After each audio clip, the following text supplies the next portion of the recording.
Quando a gente fala angina, angina é um sintoma. Angina é a dor.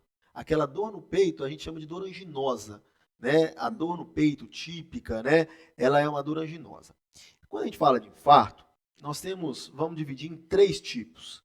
Nós temos a síndrome coronariana aguda com supra de ST, que é o infarto com supra. O que é esse infarto com supra? Se a gente puder falar assim, geralmente é o pior deles. É o que a artéria está lá e a artéria tampa de uma vez, fecha totalmente. E aí infarta, é um infarto mais grave, se a gente puder falar, que é aquele infarto que tem que ir rápido, vamos pegar aí para o Gavasa, ir lá para fazer o cateterismo em pelo menos, no máximo, 90 minutos.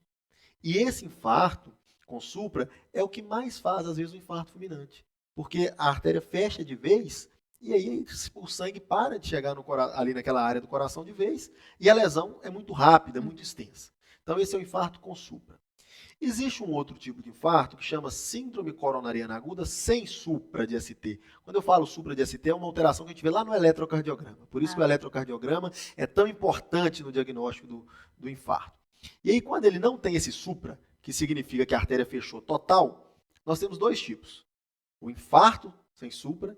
Quando eu falo infarto, gente, é sinal que tem lesão lá na artéria coronária, tem lesão lá na artéria, está tampando aqui, tá? E está machucando a célula, está tendo morte de célula do coração, tá? Esse tem que ir também lá para o Gavasa, tem que abordar, mas não tem essa rapidez, essa urgência de ir para o cateterismo. E existe um outro tipo de síndrome coronariana sem supra de ST, que você não vê aquela alteração grave no eletro, né? Que a gente chama de angina instável. A angina instável, a placa está lá na artéria, está tampando a artériazinha lá, está diminuindo o fluxo sanguíneo, mas não foi uma redução suficiente para causar morte de célula lá do coração. Mas ela é tão grave quanto o infarto. Tá certo? Precisa de ir para o hospital do mesmo jeito. Então, basicamente, são esses três tipos de infarto.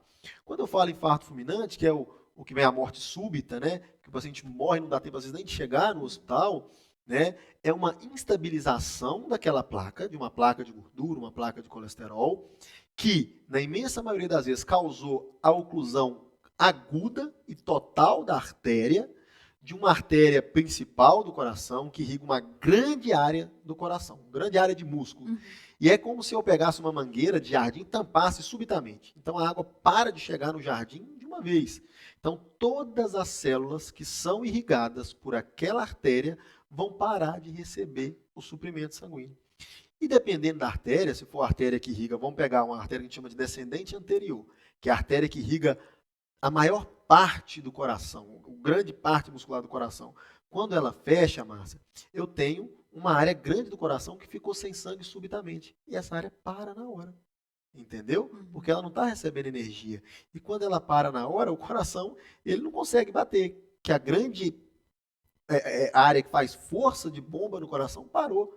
E aí o coração meio que para mesmo, né? Ele pode fazer uma parada cardíaca ali, né? Fazer um tipo de arritmia que a gente chama de fibrilação ventricular, onde o coração, em vez de bater assim, ó, o coração batendo, né? Deixa eu virar aqui na câmera para aparecer melhor, o coração batendo, ele só treme, ele fibrila, ele treme, então ele não gera débito, ele não faz o sangue chegar lá na cabeça, não faz o sangue chegar nos outros órgãos, e o paciente tem uma parada cardíaca, que é uma das causas da morte súbita do infarto fulminante.